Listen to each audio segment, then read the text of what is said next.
repatriation is of course the priority. So we are ready to work with Bangladesh government for repatriation. But unfortunately, the situation in Myanmar will not allow the early repatriation.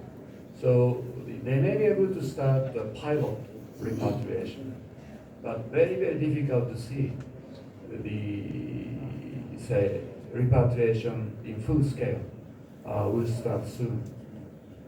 Still, the Japanese government is communicating its voice to Myanmar military that Myanmar military needs to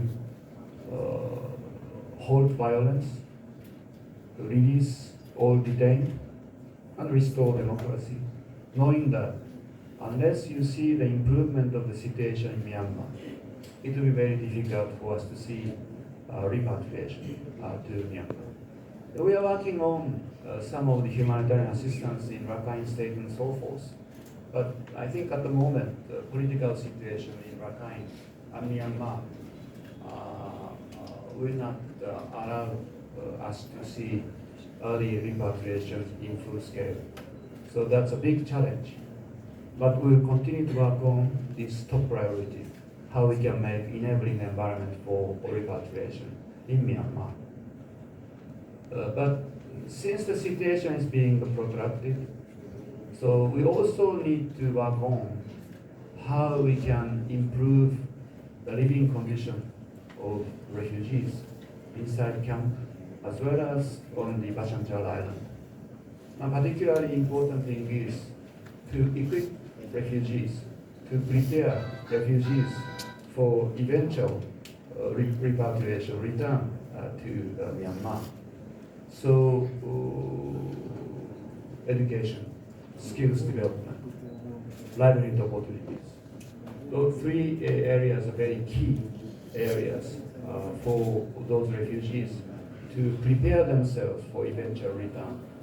So hopefully we'll be able to step up our cooperation, although the funding in general is in decline because of lapse of time. So now the stage is from humanitarian to getting to the development stage. Also, Ukrainian crisis diverted attention from other parts of the world. So it's a big challenge, but we really need to continue working on providing funding to UN agencies in particular for the purpose of resilience of refugees. By the way, this is jute bag produced by refugee women in Camp 5 Palam. So project by UNHCR and local NGO forum. Every day 130, 140 production volunteers are working there to produce this.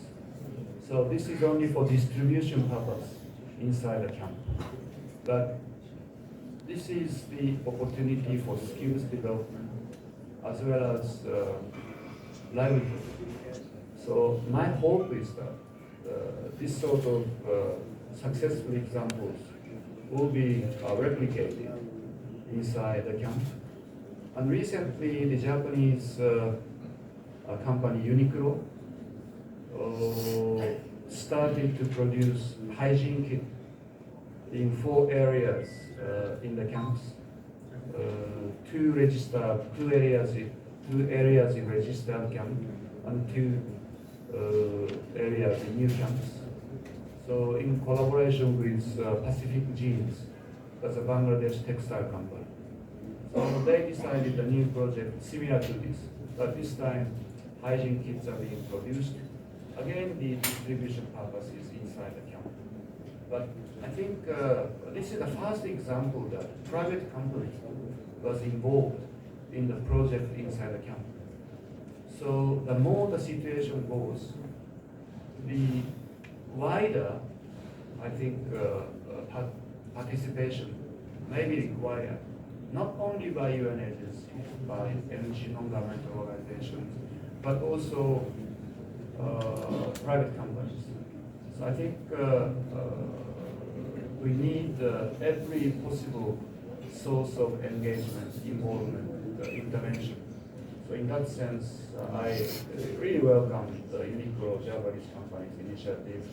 And I hope that even Bangladesh companies will be able to play a role in providing skills development, livelihood opportunities inside Cox's Bazar, as well as Bashang Chao, particularly Bashang Chao.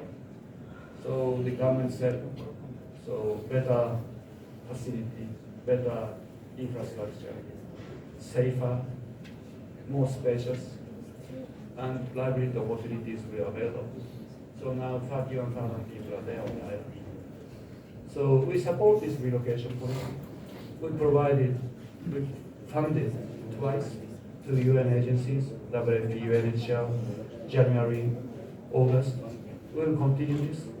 But for skills development, livelihood opportunities, so we may need the involvement, participation of private sector as well.